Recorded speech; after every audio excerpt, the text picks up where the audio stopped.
नमस्कार विद्यार्थी मित्रांनो, माझं नाव सुनील कदम. मी बार्टीमध्ये फॅकल्टी आहे. गेली 4-5 वर्ष झालं इतर क्लासेसमध्ये सुद्धा फॅकल्टी आहे आणि गेली 5-6 वर्षांमध्ये 10 ते 15 मेन्सचा अनुभव सोबत घेऊन आज मी तुमच्यासाठी यशदा अकॅडमी पुणे नावाने एक नवीन प्लॅटफॉर्म लॉन्च केलेला आहे. त्यासाठी तुम्हाला यूट्यूब आहे, यूट्यूबवरती काही व्हिडिओ येणार आहेत. त्यानंतर आपले तेच व्हिडिओ ॲप्लिकेशनमध्ये सुद्धा असणार आहेत. डिस्क्रिप्शन बॉक्समध्ये तुम्हाला लिंक दिलेली आहे आणि तसंच अधिक माहितीसाठी किंवा नवीन अपडेट मिळवण्यासाठी तुम्हाला आमचं चॅनलसुद्धा जॉईन करण्यासाठी डिस्क्रिप्शन बॉक्समध्ये यशदा अकॅडमी पुणे या नावानं लिंक दिलेली असेल. आज आपण एक साधारणतः छोटासा मुद्दा डिस्कस करणार आहोत आणि हक्काचा 1 मार्क तुम्हाला मिळवून देणारा हा व्हिडिओ आहे. तुम्ही सर्वांनी हा व्हिडिओ आवडल्याच्या नंतर मित्रांसोबत नक्की शेअर करा. तुम्हालाही आवडेल आय होप. बघा इकडे दिलेलं आहे, ॲप्लिकेशन सुद्धा आहे आपलं, या नावाने सर्च करा यशदा अकॅडमी पुणे. ओके, आपण एक एक मुद्दा क्लिअर करूया. आजच्या लेक्चरमध्ये एक पॅटर्न बघणार आहोत. हमखास मी जेव्हा विद्यार्थी मित्रांच्या ऑफलाईन समोर जातो तेव्हा ऑब्व्हियसली मी फर्स्ट टाइम काय बघतो की आपल्याकडे कुठल्याही स्पर्धा परीक्षेचा अभ्यास करत असताना आपल्याला काय करणं गरजेचं आहे, सिलेबस जेव्हा आपल्याला मिळतो तेव्हा सर्वात महत्त्वाचं काय माहिती असतं आपल्याला, एसटीक्यू पॅटर्न म्हणजे तो सिलेबस, त्यातले क्वेश्चन, त्यातलं सगळं काही या एसटीक्यू पॅटर्न मध्ये मी बसवण्याचा प्रयत्न केलेला आहे. एक अंदाज यावा तुम्हाला. मग हे कशासाठी राबवलं जातं, माझ्या चॅनलच्या थ्रू किंवा माझ्या ऑनलाईन प्लॅटफॉर्मच्या थ्रू किंवा ऑफलाईन प्लॅटफॉर्मच्या थ्रू मी एमपीएससी असेल, कंबाईन असेल, सरळ सेवा असेल, या सर्वांसाठी तो पॅटर्न राबवणार आहे. त्या पॅटर्नचा अर्थ समजून घेऊयात. आपल्याला सर्वात महत्त्वाचं आहे, तुम्हाला दिसत असेल यस मीन्स काय आहे. यातला यस जेव्हा आपण इथे करतो तेव्हा कुठल्याही एकामध्ये सब्जेक्ट असतो, कुठल्याही एका याच्यामध्ये सब्जेक्ट असतो. त्यानंतर बघा यसचा अर्थ काय आहे विद्यार्थी मित्रांनो, यसचा अर्थ आहे सब्जेक्ट. जो काही तुमचा सब्जेक्ट आहे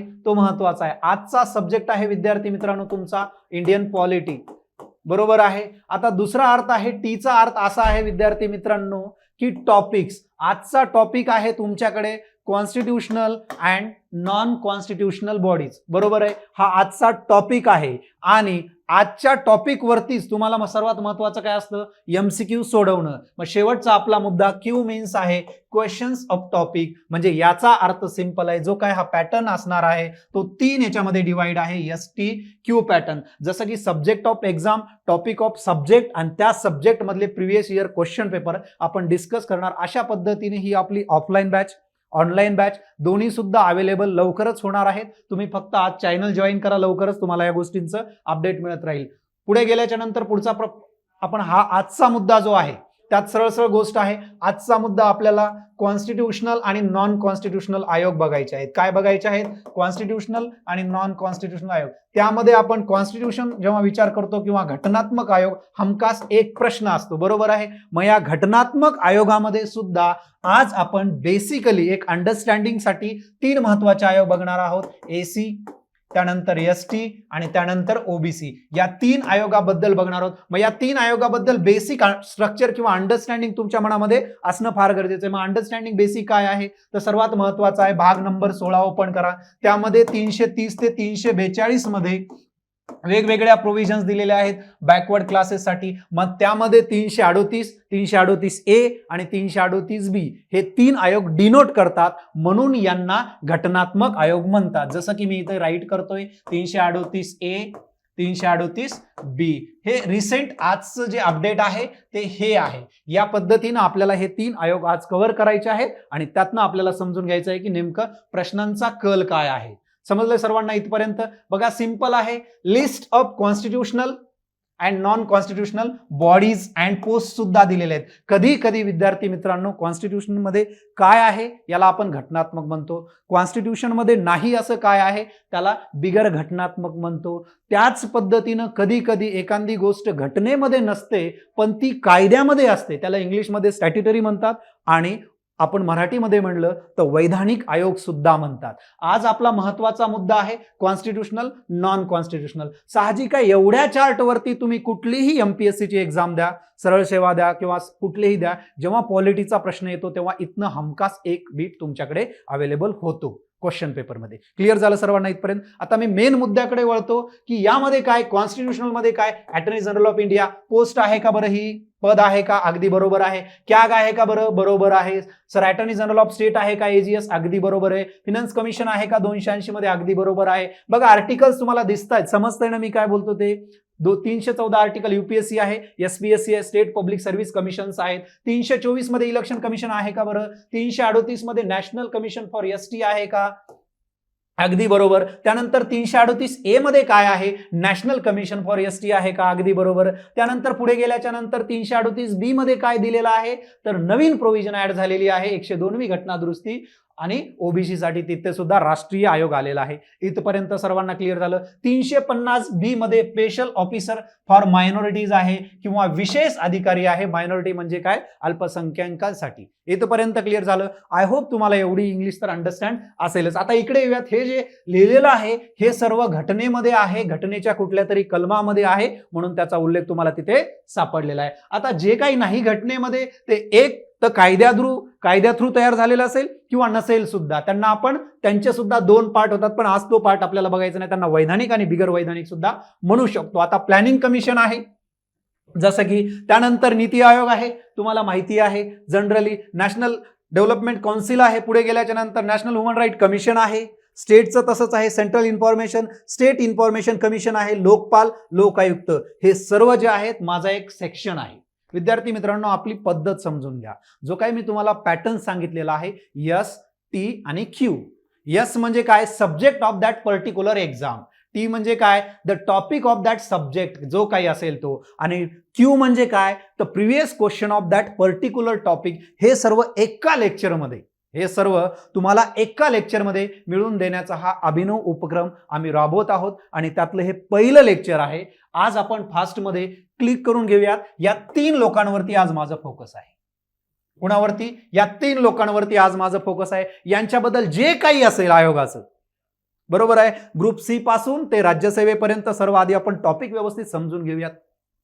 बरोबर आहे, त्याची अंडरस्टँडिंग एकदम क्लिअर करूयात आणि त्यानंतर पुढे गेल्याच्या नंतर त्याचे क्वेश्चन सुद्धा आजच बघूयात. आणि मग नंतर तुम्ही जेव्हा परीक्षेला समोर जावाल तेव्हा तुम्ही एक परफेक्ट प्रोडक्ट म्हणून तिथे जाल किंवा प्रोडक्ट म्हणून तिथे थांबाल. ओके, आता पुढे जाऊयात. आपण पुढे काय काय बघूयात. साहजिक आहे एसी आणि एसटी आयोगाचा जो काही प्रवास आहे, साहजिक आहे पहिल्यांदाच एसी एसटी आयोग नव्हता, त्यांचा प्रवास झालेला आहे. म्हणजे यांचं काय, त्यांच्या स्टेप बाय स्टेप इव्हॅल्युएशन आणि त्यानंतर वेगवेगळे आयोग सुद्धा आलेले आहेत आणि लेटेस्ट मध्ये आपल्याकडे ओबीसी आयोग सुद्धा आलेला आहे. मग यांचं रीतसर बघूयात. प्रवास कसा झालेला आहे. आयुक्त पद होतं प्रथमता, बरोबर आहे, आयुक्त पद होतं प्रथमता. 1950 मध्ये एसी आणि एसटी आयुक्त पदाची निर्मिती केलेली होती आणि सध्या सुद्धा हे पद सुरू आहे. इथपर्यंत सर्वांना क्लिअर झालेलं असेल. पुढे गेल्याच्या नंतर 1978 मध्ये गव्हर्नमेंटला काय वाटलं बघूयात.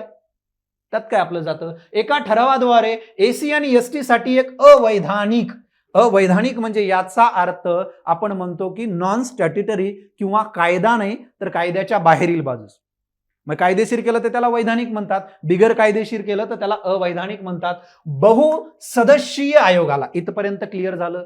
पुढे गेल्याच्या नंतर या 8ला इकडे घ्या, या 7ला इकडे घ्या. 87 तुमचं जुगाड लागणं महत्वाचं आहे परीक्षेमध्ये.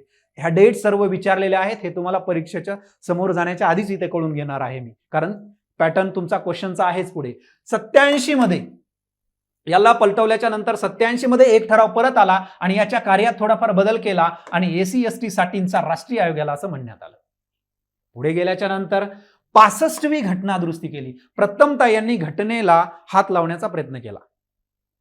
65व्या घटना दुरुस्तीने 1990 मध्ये उच्चस्तरीय आणि बहुस्तरीय असा एससी आणि एसटी साठी आयोग स्थापन करण्यात आला आणि त्या आयोगाची डेट आहे विद्यार्थी मित्रांनो, डेट आहे 12 मार्च 1992, जी की परीक्षेमध्ये येईल सुद्धा. येईल म्हणजे आता क्लासच्या रूपानं बोलतोय मी, पुढे प्रश्न येणार तेव्हा तुम्हाला कळेल. त्यानंतर पुढे गेल्याच्या नंतर 2 लोकांचं एकत्रीकरण होतं इथे, एसी आणि एसटी. या लोकांचे प्रश्न वेगवेगळे आहेत, बरोबर आहे. या दोघांचं जमलं नाहीये, म्हणजे प्रॉब्लेम काय झाला, डिवोर्स सारखी केस झाली. या दोघांचं डिवायडेशन करण्यात आलं. मग डिवायडेशन करण्यासाठी परत तुम्हाला घटनेमध्ये जावं लागेल, परत घटना दुरुस्ती करावी लागेल. That is 89th constitutional amendment. Clear झालं सर्वांना. आता पुढे 2003 मध्ये ही अमेंडमेंट करण्यात आली आणि यांचा घटस्फोट मंजूर करण्यात आला, म्हणजे वेगवेगळे आयोग तयार करण्यात आले आणि यांची स्थापना बघा, again date is important, March 2004. Keep in your mind, हे खूप महत्वाच्या डेट्स आहेत ज्या की मी राईट केलेले आहेत. अदरवाईज मी जास्त डेट किंवा फॅक्च्युअल्सच्या मागे धावणारा माणूस नाहीये. बरोबर आहे, इथपर्यंत सर्वांना क्लिअर झालेलं असेल. आता आपण आणखी पुढे जाऊयात.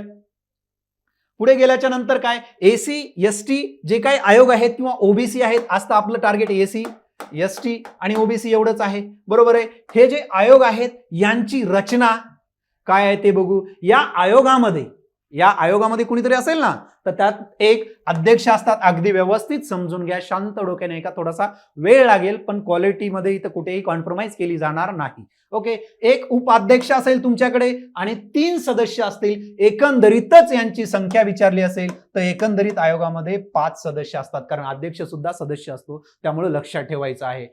एक उपाध्यक्ष असतो हे सुद्धा लक्षात ठेवायचं आहे. आणि त्यांनी जर विचारलं अध्यक्ष सोडून किती असतात, तर 1+4 असं लिहिलं जाणं अपेक्षित आहे.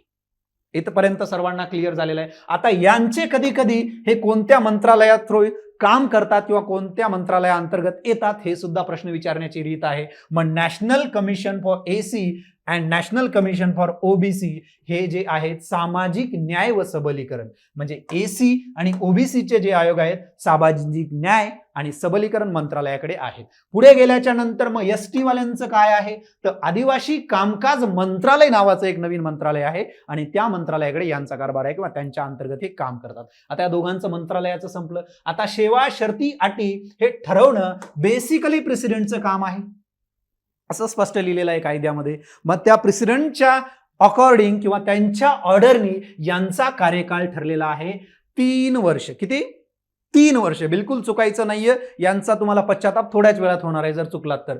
अधिकार यांना जे असतात ते दिवाणी न्यायालयाचे पूर्ण अधिकार असतात. मग दिवाणी न्यायालयाचे पूर्ण अधिकार काय असतात एक थोडक्यात सांगतो. जसं की तुम्हाला बोलवता येतं, तुमची तपासणी करता येते, तुमची चौकशी करता येते, साक्षी पुरावा तुमच्याकडनं घेता येतो, तुमची एकंदरीत झाडाझडती घेता येते, याला म्हणतात दिवाणी न्यायालयाचे अधिकार असतात. हे आयोगाला प्रोव्हाइड केलेले आहेत. आता पुढे गेल्याच्या नंतर यांचं कार्य अतिशय महत्वाचं आहे. काय आहे कार्य? आता रचना झाली, आता आपल्याला कार्य बघणं फार महत्वाचं आहे. बघा, सल्ला आणि सल्लामसलत जे काही करतात, बघा एसी एसटी वर परिणाम करणाऱ्या सर्व धोरणात्मक बाबीवर सल्ला द्यावा लागतो. ऑब्व्हियसली त्यांना काहीतरी काम द्यावं लागेल ना, बरोबर आहे. दुसरा मुद्दा, एसी एसटी संबंधी धोरणात्मक निर्णय घेताना बघा एसी एसटी, आता यात ओबीसी सुद्धा ऍड करा कारण त्यांना कॉन्स्टिट्यूशनल हे दर्जा मिळालेला आहे आणि त्याचं काम सुद्धा आता ते आहे. या तिघांनाही धोरणात्मक निर्णय घेताना केंद्र सरकार किंवा राज्य सरकार असेल यांचा सल्ला घेणे आवश्यक बाब बनत आहे किंवा आहे. क्लिअर झालं सर्वांना? Point should be noted. Clear झालं इथपर्यंत? आता पुढे गेल्याच्या नंतर हे काम करत असताना वर्ष संपल्याच्या नंतर जसं की 12 महिने संपतील तेव्हा काय करतील, हे अहवाल देतील. आता हे अहवाल तयार करतील वर्षाचा आणि जर केंद्राच्या संदर्भात असतील तर ते कुणाला देतील? राष्ट्रपतीला. जर राज्यांच्या संदर्भात असेल तर ते कुणाकडे देतील? राज्यांच्या राज्यपालांकडे. ओके, आणि न स्वीकारलेले यांनी जे काही दिलेलं आहे अहवालामध्ये XYZ फॉर एक्झाम्पल, गुड.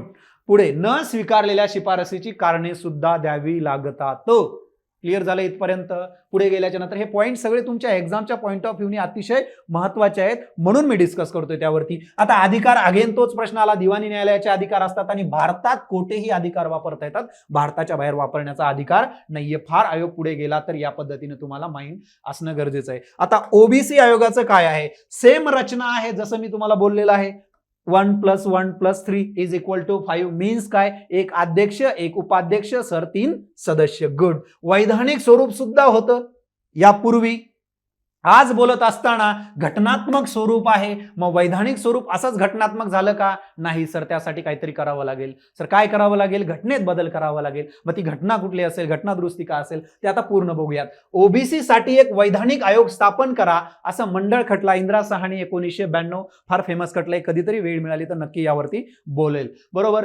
त्या 92 खटल्यामध्ये सांगितलं की ओबीसीला जे काही तुम्ही आरक्षण देऊ इच्छिता किंवा आपण म्हणूयात की काका कालेलकर असेल किंवा मंडल आयोग असतील 1979 वगैरे, त्या सर्वांनी ओबीसी प्रवर्ग तयार केला. ओबीसी म्हणजे काय, इथून आपला प्रवास सुरू होतो. ओबीसी म्हणजे ऑदर बॅकवर्ड सेक्शन. ऑदर का टाकलं, कारण आधी काही बॅकवर्ड आहेत जसं की एसी आणि एसटी, आणि यांच्यापेक्षा एक वेगळा म्हणजे ऑदर बॅकवर्ड क्लास आहेत, बरोबर आहे. आणि या लोकांसाठी काहीतरी आम्ही वेगळ्या प्रोव्हिजन्स करतोय, मग त्यांच्यासाठी रिझर्वेशन देणं असेल किंवा त्यांच्यासाठी आयोग स्थापन करणं असेल किंवा त्यांच्यासाठी वेगवेगळ्या सुविधा देणं असेल, या संदर्भात जेव्हा विचारणा झाली तेव्हा मंडळ खटल्यामध्ये सांगण्यात आलं, काय सांगण्यात आलं, इंदिरा साहानी एक आयोग स्थापन करा. पण कुठला सांगितलं, वैधानिक. या दोघांमध्ये फार फरक आहे. त्यांनी सांगितलं वैधानिक म्हणजे कायदेशीर, संसदेने कायदा करावा, आयोग स्थापन करावा. संसदेने कायदा केला 93 ला आणि आयोग सुद्धा 1993 ला स्थापन केला.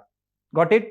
क्लिअर झालं. आता पुढे गेल्याच्या नंतर हे कुणाकडे का कुणाच्या अंडर काम करतं, अंडर सामाजिक न्याय व सबलीकरण मंत्रालय. पूर्वी तक्रार बघा, जे काही पूर्वी तक्रार होत्या कुणाच्या संदर्भातल्या, आता काय बोलतोय लक्षात येते ना, ओबीसीच्या संदर्भातल्या.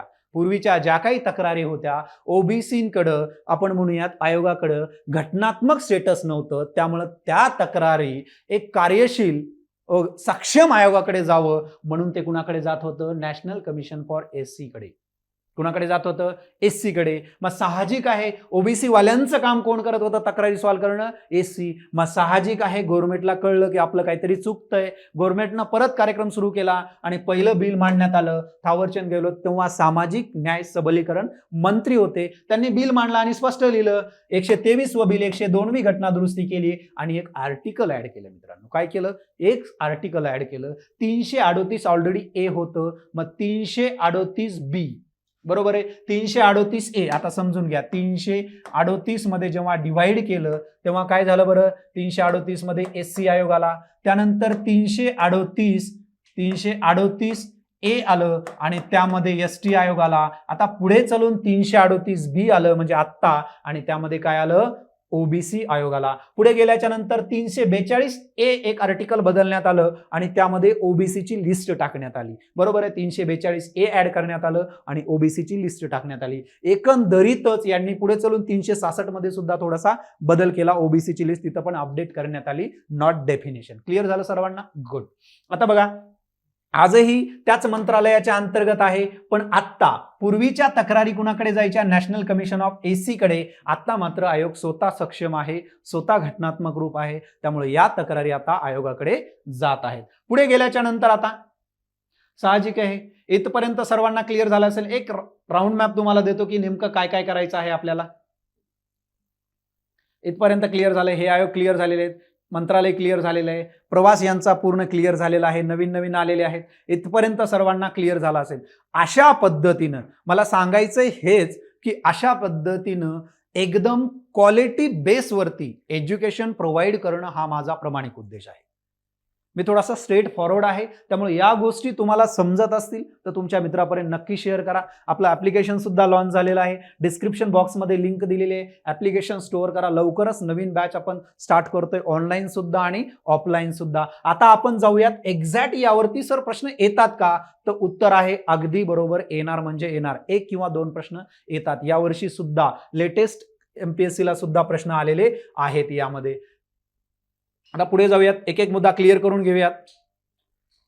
प्रश्नांचं काय सर, आता साहजिक आहे, मी तुम्हाला यापूर्वी सुद्धा बोललेलो आहे, एसटीक्यू पॅटर्न आहे. मग एस मध्ये काय आहे, आपण सांगितलं होतं की सब्जेक्ट मी पॉलिटी घेतला होता, बरोबर आहे. टी मध्ये मी टॉपिक कॉन्स्टिट्यूशनल आणि नॉन कॉन्स्टिट्यूशनल घेतला होता सर, आणि आता मी त्यावरचे क्वेश्चन्स घेतोय आणि या 3च आयोगांना डील करतोय. हिस्टोरिकल बॅकग्राऊंड या टाईपचे क्वेश्चन येतात. टाइप्स ऑफ क्वेश्चन्स कसे येतात हे सुद्धा माइंडमध्ये एकदम क्लिअर पाहिजे, कारण तुम्ही एमपीएससीची परीक्षा देत आहात, सरळ सेवा नाहीये इथे, फार तुमचा कस लागणार आहे. पहिला मुद्दा हिस्टोरिकल बॅकग्राऊंड, या वेगवेगळ्या आयोगांचं पदांचं हिस्टोरिकल बॅकग्राऊंड तुम्हाला मी सांगितलेलं आहे. आधी काय होतं, आता काय आहे आणि या लेटेस्ट मध्ये ट्रेंड काय आले, यांची रचना आणि स्थापना मी तुम्हाला शिकवलेली आहे. यांचं कार्य म्हणजे सर्व कार्य आहे, जसं की आतापर्यंत मी तुम्हाला सांगितलेलं आहे. अध्यक्ष फर्स्ट एक महत्वाचे असतात आणि करंटचे लक्षात असले तेवढं चांगलं आहे. एखादा प्रश्न येऊ शकतो आणि तुम्हाला त्यातनं फायदा मिळू शकतो. आता पुढे गेल्याच्या नंतर साहजिक आहे पहिला प्रश्न तुमच्या स्क्रीनवरती आहे.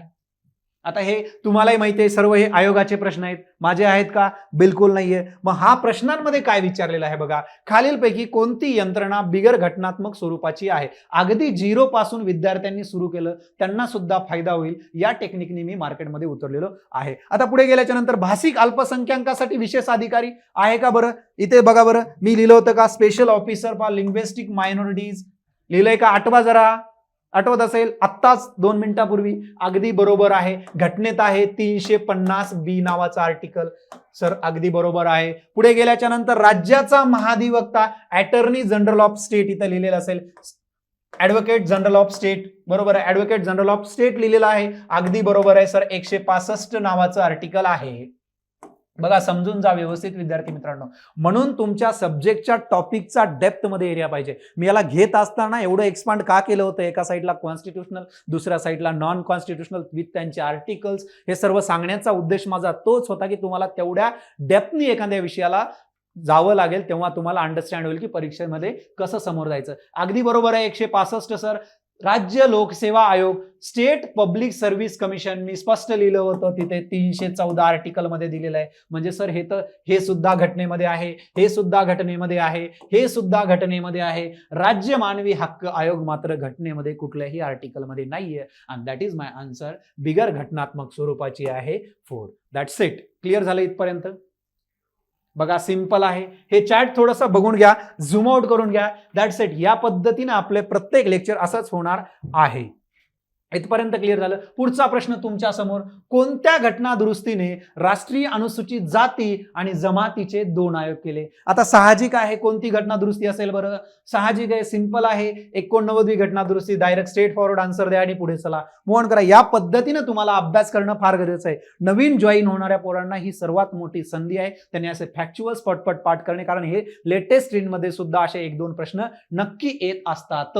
क्लिअर झालं सर्वांना? आता पुढे गेल्याच्या नंतर केवळ अनुसूचित, बघा सिंपल आहे. या प्रश्नांवरती खूप गौर करायचा. यावरती मी लेक्चर सुद्धा घेणार आहे. The keyword of MPSC live असं एक सेशन घेणार आहे. त्यात सर्व सांगणार आहे कीवर्डचा काय अर्थ असतो, त्या कीवर्डमुळे तुमच्यावर काय परिणाम होतो आणि तुमचा माइंडसेट काय विचार करतो आणि तुम्ही रिफ्लेक्ट करून कसं चुकता हे सुद्धा मी लवकरच सांगणार आहे. सो प्लीज शेअर करा तुमच्या मित्रासोबत. आपण पुन्हा पुन्हा आहोत इथून पुढे. अनुसूचित जातीसाठींचा, केवळ अनुसूचित जातीसाठींचा, दॅट इज SC, पहिला राष्ट्रीय आयोग मार्च मध्ये डॅश डॅश आला. लिहिलेली आहे का डेट? लिहिलेली आहे का डेट यापूर्वीच्या स्लाइड मध्ये? अगदी बरोबर आहे सर. उत्तर याचं 4 आहे. ज्यांनी आत्ता जॉईन केले त्यांनी बॅक स्लाइड बघा, तुम्हाला कळून येईल. पुढे गेल्याच्या नंतर मेन्सचा प्रश्न आहे बघा. सिंपल आहे. अनुसूचित जातीसाठींच्या राष्ट्रीय आयोगाची कार्य कोणती आहेत? साहजिक आहे बघा. कार्य जेव्हा म्हणत असतो तेव्हा कुठल्याही एका राष्ट्रीय लेवलचा आयोग असता. As per your logic also my logic, की त्याचा एक ब्रॉडनेस असतो कार्याचा. त्या असतो ब्रॉडनेस असतो. त्यांना बरेच कार्य दिले असतात कारण राष्ट्रीय लेवलची ती संस्था आहे. मग त्यात सामाजिक, आर्थिक, शैक्षणिक आणि आर्थिक हितसंबंध जोपासण्यासोबतच त्यांचं पिळवणुकीपासून संरक्षण करणं, त्यांच्या अपलिफ्टमेंटसाठी काम करणं, त्यांचा सामाजिक, आर्थिक तसंच शैक्षणिक स्तर सुद्धा सुधारवणं आणि त्यांच्यावरला अन्याय दूर करणं, हे सर्व काम एकंदरीतच मी जे काही बोललेलं आहे in short all in one उत्तर असण्याची दाट शक्यता असते या कंडिशनमध्ये. आता पुढे बघूयात. कार्य कोणती? अनुसूचित जातीसाठींच्या कायदेशीर सुरक्षा. साहजिक आहे. उपायांशी संबंधित सर्व बाबीची तपासणी आणि परीक्षण करणे. अगदी बरोबर आहे. पुढे गेल्याच्या नंतर अहवाल सादर करणे. बघा संसदेला दिलेला आहे. काय दिलेलं आहे? संसदेला. एवढ्या छोट्या शब्दांवरती तुम्हाला फिरवणार आहेत एवढं नक्की फिक्स आहे. मग इथं संसद नसून काय आहे?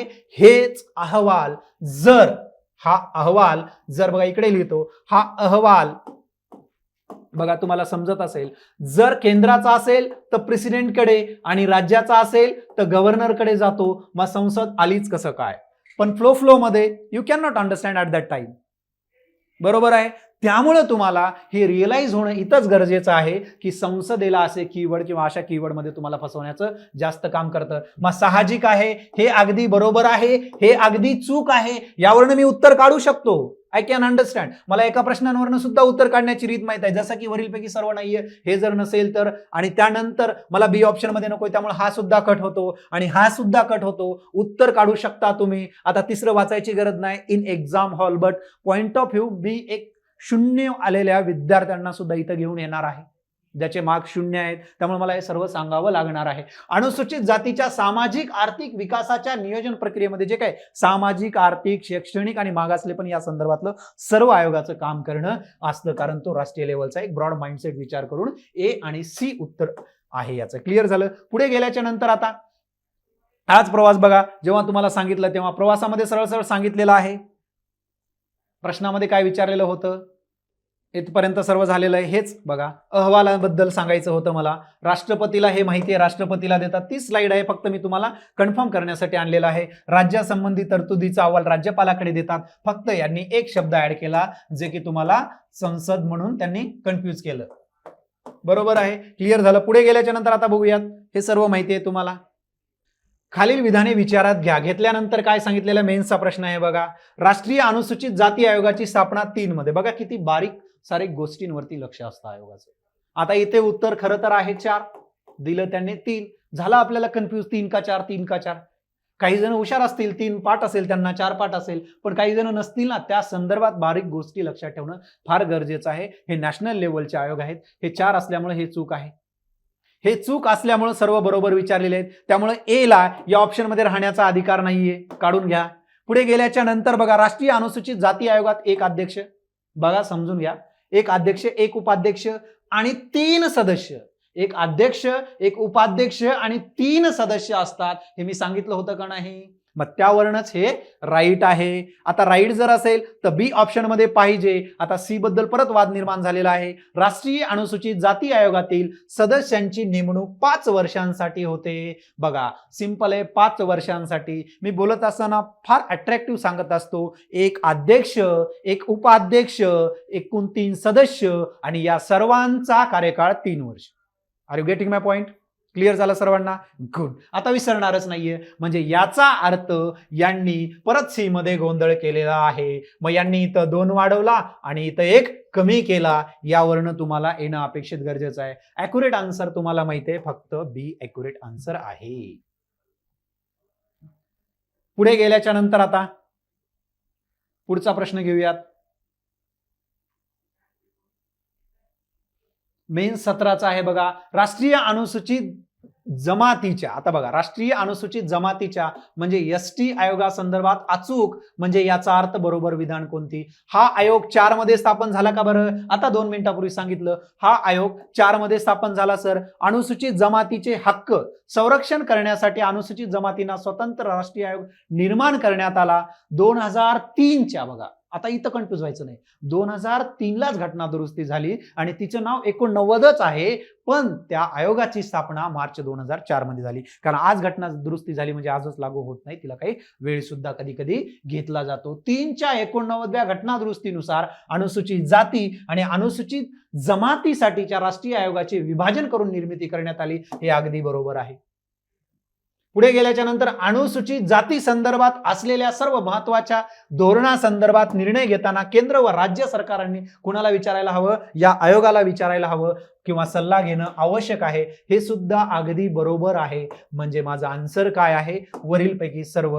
हे समजून घ्यायचं असेल तर तुम्हाला लगेच बघा इथे सरळ सरळ दिलेला 89ची घटना दुरुस्ती 2003 ला वेगवेगळे केले, पण स्थापन कधी झाला? 2004 ला. इथपर्यंत तुम्हाला माहिती असणं गरजेचं होतं. आता पुढे गेल्याच्या नंतर साहजिक आहे, यात काही एवढं विशेष नव्हतं. मग त्या गोष्टी बाकी रिपीट झालेल्या आहेत. म्हणजे कितीतरी प्रश्न असे आहेत जे रिपीट होत असतात. आता पुढे गेल्याच्या नंतर अयोग्य विधाने म्हणलेलं आहे. अयोग्य आल्या सरळ सरळ इथं परीक्षा हॉलमध्ये तुम्ही फुल्ली मारणं गरजेचं आहे.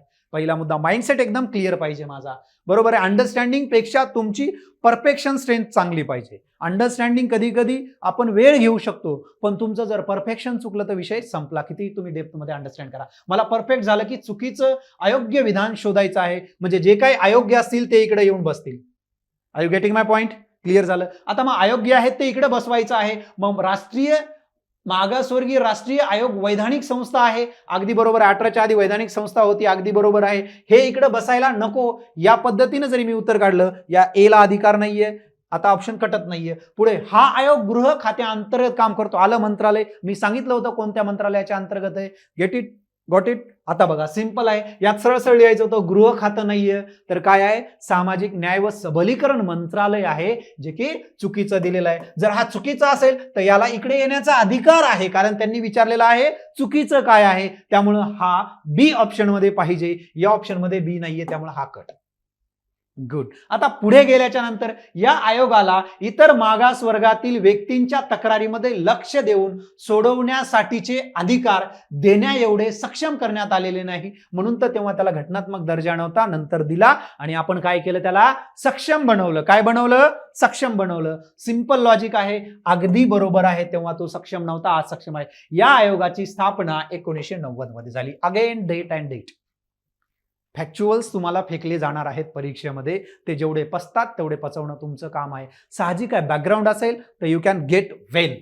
जसं की समजा इंदिरा साहनी केस 92ची, त्यांनी सांगितलं वैधानिक आयोग स्थापन करा, 92 नंतरच हे आयोग स्थापन करणार, मग 92 नंतर 93ला कायदा केला आणि 93ला आयोग केला, म्हणून अगदी याला राहण्याचा अधिकारच नाहीये ऍज पर माय लॉजिक. त्यामुळे हे सुद्धा कट झालं. मग साहजिक आहे, आता चुकीचे कोण आहेत, तर ब आणि ड चुकीचं आहे. या ऑप्शन मध्ये सी चूक घेऊ शकत नाही, त्यामुळे पर्याय क्रमांक 2 तुमचं उत्तर आहे.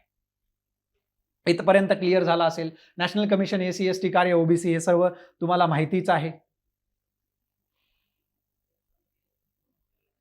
इथपर्यंत सर्वांना क्लिअर झालेलं असेल मे बी. आता पुढचा 1-2 प्रश्न असतील, त्यात आपण एकदम क्लिअर करून घेऊयात. हे वैधानिक स्वरूप आहे ओबीसी आयोगाचं, जे की मी आत्ताच सांगितलेलं आहे. बघा, वैधानिक स्वरूप अशा पद्धतीचं होतं आणि घटनात्मक स्वरूप अशा पद्धतीचं आहे. हे मी तुम्हाला समजावलेलं आहे. फक्त मी तुम्हाला पॉइंट आउट या संदर्भात करून देतोय की तुमचं एक सॅटिस्फॅक्शन पाहिजे. तुम्ही जसं की माझ्याकडे याल आणि 1 तास तुमचा घालवाल, तेव्हा तुम्हाला एक प्रोडक्टिव्ह वर्क झालं पाहिजे, तुमचं एक अंडरस्टँडिंग स्ट्रेंथ वाढली पाहिजे, तुम्हाला एक सॅटिस्फॅक्शन भेटलं पाहिजे. त्या संदर्भात मी फक्त तुम्हाला व्हेरीफाय करून देतोय की हे किती महत्वाचं आहे. पुढे गेल्याच्या नंतर आता पुढीलपैकी बिगर घटनात्मक संस्था कोणती किंवा कोणत्या आहेत. ठीक आहे, आता बघा, घटनात्मक असेल तर त्याला राईट करू आपण. नीती आयोग चूक आहे, घटनात्मक नाहीच आहे.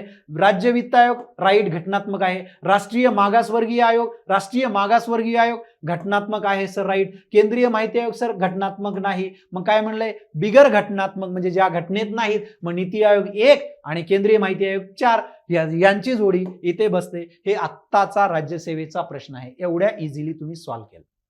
क्लिअर झालं सर्वांना. आता पुढे जाऊयात.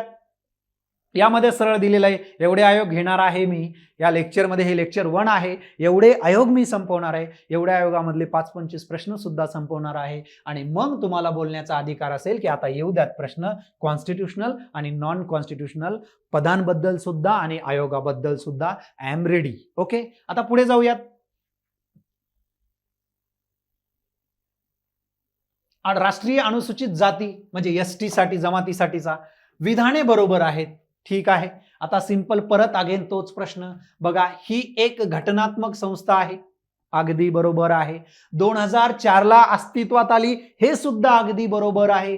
हे जर बरोबर आहे तर हे मला बरोबर मध्ये आणणं गरजेचं आहे. सर्वेकडे ए आहे, त्यामुळे ऑप्शनच येत नाही. अनुसूचित जमातीच्या हक्क आणि संरक्षणाच्या वंचनेविरोधात विशिष्ट तक्रारीची चौकशी करणे हे आयोगाचं कार्य. ऑब्व्हियसली हे तर कार्य असणारच आहे, त्यामुळे बी सुद्धा ऑप्शन मध्ये पाहिजे. सर्व ऑप्शन मध्ये हा फक्त एक कट होईल. आदिवासी समाजाच्या साक्षरता दर सुधारवण्यासाठी हा आयोग काम करतो, अगदी बरोबर आहे. आणि ए बी सी हे पहिल्या आन्सर कीने, गेल्या वर्षीचा राज्यसेवेचा पेपर आहे, पहिल्या आन्सर कीने तुम्हाला काय एबीसी उत्तर दिलं होतं, पण सेकंड आन्सर कीने याचं वरीलपैकी सर्व देण्यात आलं. आदिवासी महिलांचे सक्षमीकरण सुलभ करणे हे आयोगाचे कार्य आहे. हे सुद्धा आजच्या कंडिशन मध्ये अगदी बरोबर आहे. जनरली मी काय सांगितलं की सेन्स ऑफ ह्युमर तुमचा जागा करा.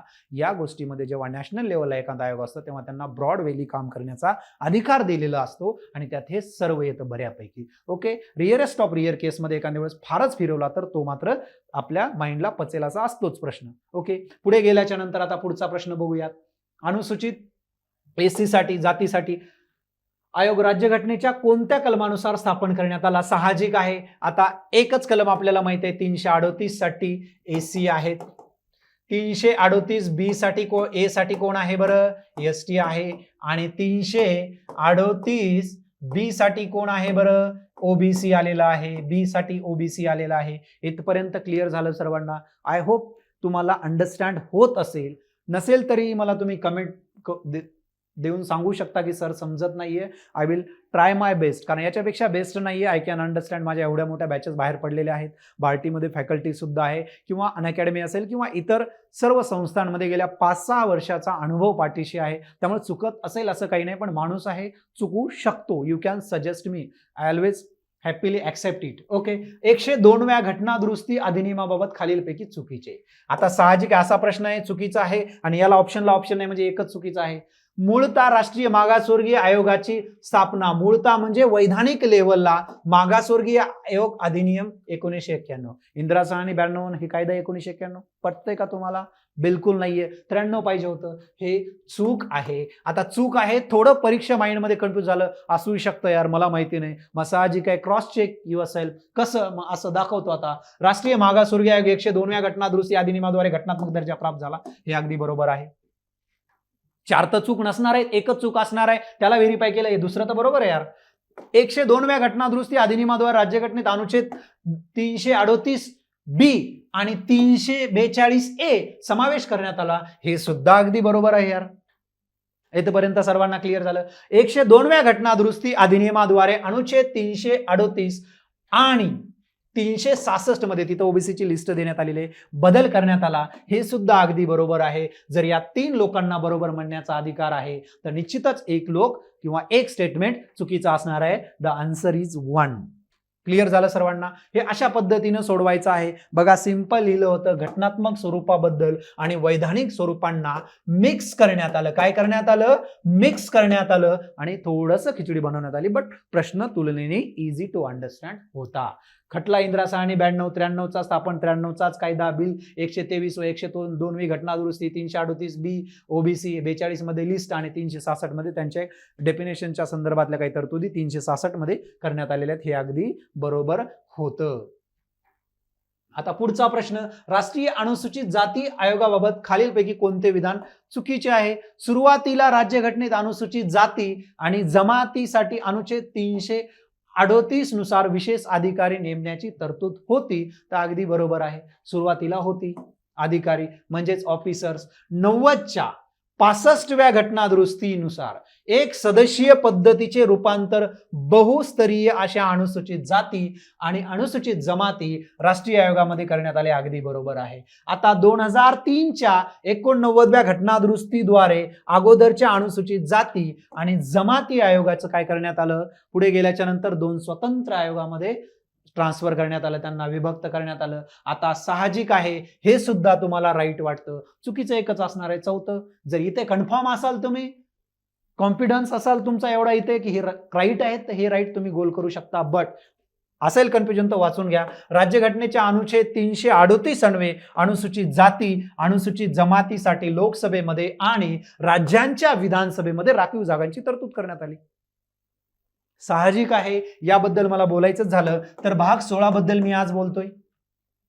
भाग 16 मध्ये 330 ते 342 आर्टिकल आहेत. 342 पैकी बरोबर आहे 330 मध्ये, 31 मध्ये, त्यानंतर 332 मध्ये आणि 333 मध्ये या 4 कलमावरती प्रश्न हा चौथी लाईन आहे. जसं की एसी एसटीसाठी लोकसभेमध्ये जागा आहेत, इथं अँग्लो इंडियनसाठी होतं, इथं राज्यांच्या विधानसभेमध्ये एसी एसटीसाठी जागा होत्या आणि इथं राज्यामध्ये अँग्लो इंडियनांच्या तरतुदी होत्या आणि यांचा कार्यकाळ 334 मध्ये होता. इथपर्यंत 330 ते 334 चा कार्यक्रम संपलेला होता. ज्या भागामध्ये आज आपण बघतोय तो भाग वेगळा आहे, पण तो इंटरलिंक केलेला आहे आणि तुम्हाला फसवण्याचं काम केलेलं आहे. अगदी हे चुकीचं आहे, तुम्हाला कळणं अपेक्षित होतं. सिंपल आहे, यांचा प्रवास परत तोच सुरू झालेला आहे, ते माहिती आहे तुम्हाला. आता बघा, या गोष्टींच्या सर्व पीपीटी वगैरे मटेरियल जे काही आहे ते तुम्हाला सर्व मिळणार आहे. तुम्हाला या टेलिग्राम चॅनलला जॉईन करायचं, @यशदा अकॅडमी पुणे या नावाने सर्च करा. तुम्हाला टेलिग्राम चॅनलला या सर्व गोष्टी मिळून जातील. पुढे गेल्याच्या नंतर राष्ट्रीय अनुसूचित जाती आयोगाची कार्य. बघा, कित्येक प्रश्न मी पास करतोय, बरेच प्रश्न मी सोडून सुद्धा दिलेले आहेत, पण एवढं महत्व या 2-3 आयोगाचं आहे. त्यामुळं पॉईंट शुड बी नोटेड की हे पूर्ण पीपीटी तुम्ही रिव्हिजन करत राहणं फार गरजेचं आहे. आता सिंपल आहे, अनुसूचित जातीच्या सुरक्षेसंबंधी सर्व बाबीचा शोध घेणे. अगदी बरोबर. पुढे गेल्याच्या नंतर हे जर राईट असेल तर हा कट झाला. पुढे अनुसूचित जातीच्या अधिकार हनन बाबतीतील विशिष्ट तक्रारीची चौकशी करणे अगदी बरोबर आहे.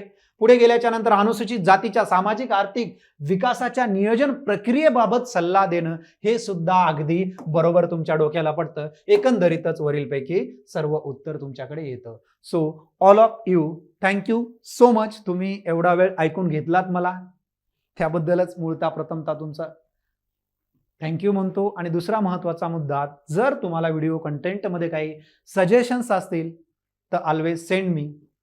बरोबर आहे, तिथं तुम्ही सांगू शकता मला. दुसरा महत्त्वाचा मुद्दा, या यूट्यूब चॅनलच्या माध्यमातून महाराष्ट्रातील सर्व लोकांपर्यंत आपला पोहोचवण्याचा उद्देश आहे. ऑफलाईन ऑनलाईन यासाठी आपलं ऑनलाईनसाठी ॲप्लिकेशन सुद्धा आहे. डिस्क्रिप्शन बॉक्समध्ये लिंक दिलेली आहे.